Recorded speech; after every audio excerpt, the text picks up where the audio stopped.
श्री सद्गुरु महाराज की जय। संत सद्गुरु महर्षि में परमहंस जी महाराज का प्रवचन। पिंडी मन की धारों को समेटो। महर्षि में ही सत्संग सुधा सागर।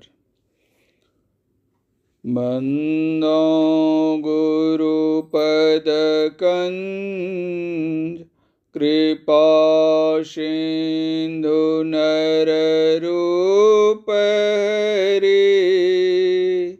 मोह तम पुंज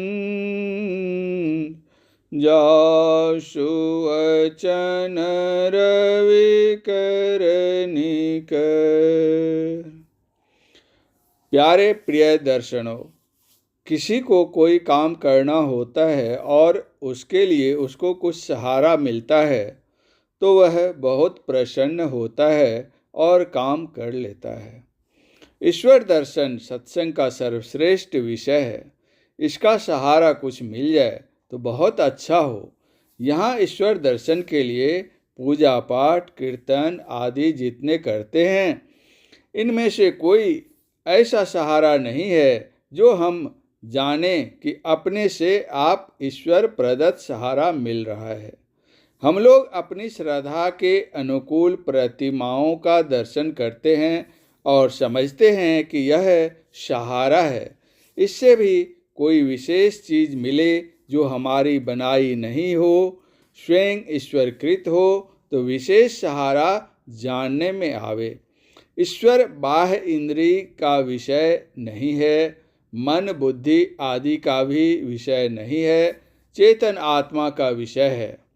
हम लोगों को यदि चेतन आत्मा का ज्ञान हो कि वही हम हैं, तो हम लोग उस सहारे को पहचान सकते हैं। मन में चेतन आत्मा दूध में घी की तरह सम्मिलित है। जहाँ मन होगा वहीं चेतन आत्मा होगी। मन सहित चेतन आत्मा इस शरीर में है। शरीर के अंदर में ही वह सहारा मिले तो बड़ा अच्छा हो। पहले ही मन को चेतन आत्मा से फुटाया नहीं जाता, इसलिए पहले स्थूल चिन्ह लेते हैं। सो भी एक नहीं, किसी की श्रद्धा राम में, किसी की श्रद्धा कृष्ण में, किसी की श्रद्धा गुरु में, किसी की श्रद्धा देवी में, किसी की श्रद्धा शिव में आदि। ये सब के सब बाह्य इंद्रिय के सहारे मन से पकड़ते हैं और उसको अपना सहारा कहते हैं। परंतु जब केवल चेतन आत्मा रहे, मन बुद्धि आदि इंद्रिय नहीं रहे, तब परमात्म स्वरूप को ग्रहण कर सकते हैं। जो मन बुद्धि आदि इंद्रिय से ग्रहण नहीं हो, वह स्वरूप कैसा है? गोस्वामी तुलसीदास जी ने कहा है, अनुराग सो निज रूप जो जगते विलक्षण देखिए, संतोष सम शीतल सदा दम देहवंत न लेखिए। निर्मल निरामय एक रस तेहि हर्ष शोक न व्यापई, त्रैलोक पावन सो सदा जाकी दशा ऐसी भई। चेतन आत्मा बूढ़ा बच्चा जवान नहीं होती। चेतन आत्मा बूढ़ा बच्चा जवान नहीं होती। यह चेतन स्वरूप है। इसका सहारा कैसा होना चाहिए? इसका सहारा बाहर में हो ऐसा नहीं। लोगों ने अपने अंदर की खोज की, जैसे उपनिषद के ऋषि लोग, और वेद की आज्ञा के अनुकूल जिन्होंने प्राप्त किया, वह है अंतर ज्योति और अंतर्नाद। परमात्मा की ज्योति और नाद तुम्हारे अंदर है। ये सहारे मनुष्यकृत नहीं, ईश्वरकृत हैं। अंदर प्रवेश करो, पाओगे। वेद में है, अंतर्नाद आत्मा का पाप शोधक नाद है। साधक चमकती हुई ज्योति को अपने अंदर पाते हैं। अपने अंदर ज्योति और नाद नहीं है, इसके मानने वाले को समझना चाहिए कि बिना प्रकाश के हम बाहर की चीज को नहीं देख सकते। जातीय पदार्थ को जातीय पदार्थ से सहारा मिलता है। यदि हमारी दृष्टि ज्योति की जाति की नहीं होती तो बाहर की ज्योति का सहारा नहीं मिलता। दूसरी बात है कि साधक अंधकार में ध्यान करता है, उसको प्रकाश मालूम होता है। यह ऐसा प्रकाश है कि संसार के सभी प्रकाश और सभी खूबसूरतियाँ किसी काम की नहीं रहती। उस प्रकाश के सामने यह सूर्य भी अंधकार है। जो करके देखने की चीज़ है उसको बिना किए कोई कैसे अनुभव कर सकता है। अंदर में प्रत्यक्ष प्रकाश है, इसको करके देखो तो विश्वास होगा। हमारी दृष्टि जो ज्योति स्वरूप है उसके अपने अंदर के प्रकाश को देख ले तो उसका मुकाबला कोई खूबसूरत नहीं कर सकता। जिस रूप में तेज नहीं है वह भद्दा लगता है। जिमि बिनु तेज न रूप गोसाई। मृतक शरीर में से ज्योति निकल जाती है तब वह पहले जैसा सुंदर नहीं लगता। इस शरीर में ज्योति अवश्य है। मन ही सन्मुख नूर है, मन ही सन्मुख तेज, मन ही सन्मुख ज्योति है, मन ही सन्मुख सेज। संत दादू दयाल जी। इस शरीर में मन अपना स्थान कहीं अवश्य रखता है। आँख के अंदर उसका वासा है। दाईं बाईं आँखों के बीच अंतर स्थित शिव नेत्र में इसका निवास है। इसके सामने ज्योति है।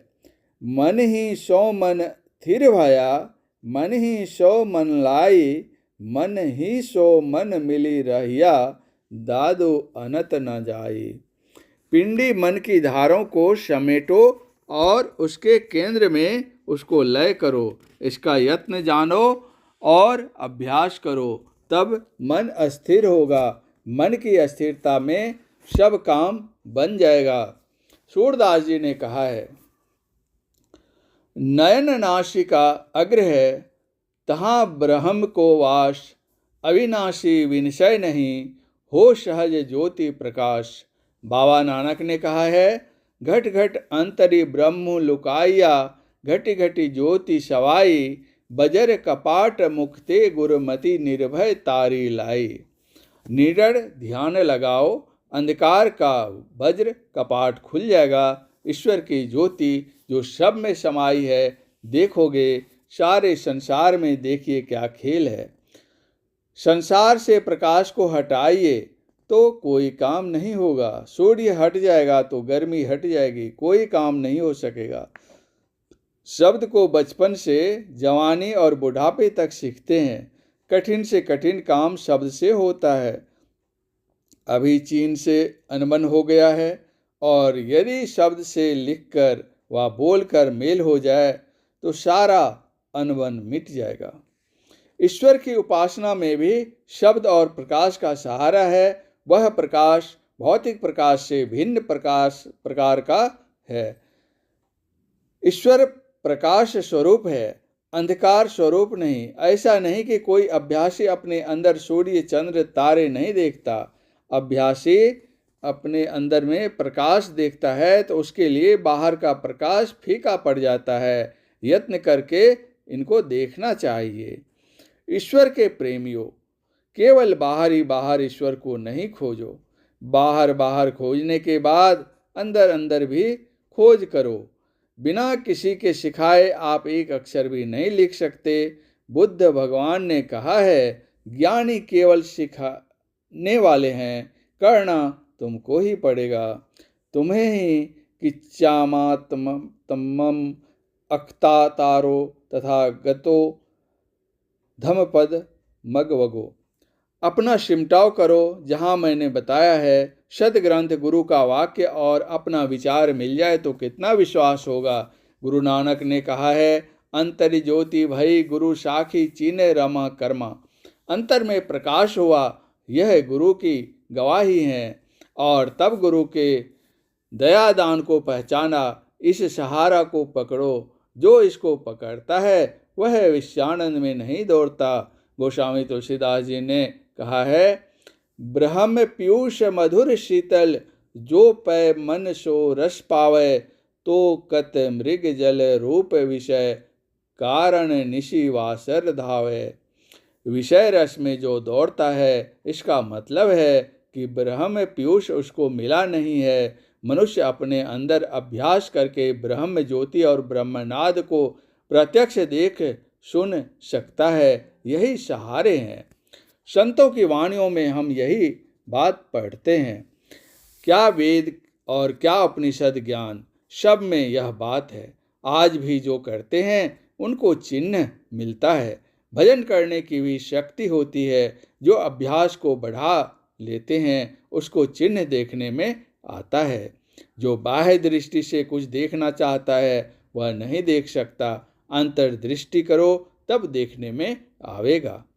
आंख बंद करो, मानसिक रचना को छोड़ो, बाहर का देखना छोड़ो, अंतर में दृष्टि रखो, तब देखने में आवेगा कि अंदर में क्या है। पवित्रता से रहो, ईश्वर भजन करो। श्रवण मनन और साधन होना चाहिए। इसमें बल पाने के लिए सदाचार का पालन आवश्यक है। सदाचार पालन के बिना अंतर्ज्योति और अंतर्नाद को कोई नहीं पा सकता। कबीर साहब ने कहा है, गगन की ओट निशाना है, दाहिने सूर्य चंद्रमा बाएं, तिनके बीच छिपाना है। तन की कमान सूरत का रोदा, शब्द बाण ले ताना है। मारत बाण विंधा तन ही तन, सतगुरु का परवाना है। मारियो बाण घाव नहीं तन में, जिन लागा तिन जाना है। कहे कबीर सुनो भाई साधो, जिन जाना तिन माना है। उस निशाने को कौन पावेगा? तन की कमान और सूरत की डोरी बनाओ। जिसकी इंद्रियां बेकाबू है उसकी डोरी खुली हुई है, उस पर से तीर नहीं छूट सकता। तमाम शरीर में जो चेतन की धार बिखड़ी है उसको केंद्र में केंद्रित करो, जहाँ गुरु ने बताया है। उस निशाने पर जो कोई ख्याल रखता है तो मन की सब धारें एक जगह स्थिर होती हैं। जैसे दोनों हाथों से किसी चीज़ को बहुत मजबूती से, पूरा बल से पकड़ने से शरीर का सारा बल उस ओर हो जाता है। गुरु नानक साहब ने कहा है, बेड़ा बांधो सूरत का, चढ़ी उतरो भव जल पार। सूरत का बेड़ा बनाओ। यदि यत्न जानते हैं तो कीजिए, नहीं जानते हैं तो किसी से जान कर कीजिए। सदाचार से इसके अभ्यास करने में बल मिलता है। जिसका मन विषयों में लगा रहता है उसको बल नहीं मिलता। सदाचार के पालन में वैराग्य होता है। विषयों को ग्रहण नहीं करने से वैराग्य होता है। जो अंतः साधन करता है, इंद्रियों से चेतन धारा खींचकर केंद्र में केंद्रित करता है, तो उसको जो रस मिलता है उसको बाहर का सब रस फीका पड़ जाता है। इसलिए नव दरवाजे नवे दर फीके, रस अमृत दसवें चूईजे। चाहे बाबू साहब का कपड़ा पहनकर, चाहे लंगोटी पहनकर करो, विद्वान करो अविद्वान करो, स्त्रियां करो पुरुष वर्ग करो, सभी देश और सभी जाति के सभी कोई इसका अभ्यास करें। इसमें शरीर को तोड़ने मरोड़ने की जरूरत नहीं है। कबीर साहब ने कहा है, न जोगी जोग से ध्यावे, न तपसी देह जरवावे। सहज में ध्यान से पावे, सुरति का खेल जेहि आवे। इस विषय को थोड़ा थोड़ा ही सुनना चाहिए। यह कोई कथा नहीं है, शैर नहीं है जिसमें अधिक मन लगे। अधिक सुनने से भी क्या फ़ायदा यदि उसमें से करने योग्य कर्मों को नहीं किया। परम पूज्य गुरुदेव का यह प्रवचन उत्तर प्रदेश के इलाहाबाद के सिविल लाइन स्थित सत्संग भवन में दिनांक 1/10/1963 ईस्वी के प्रातःकालीन सत्संग में हुआ था। श्री सद्गुरु महाराज की जय।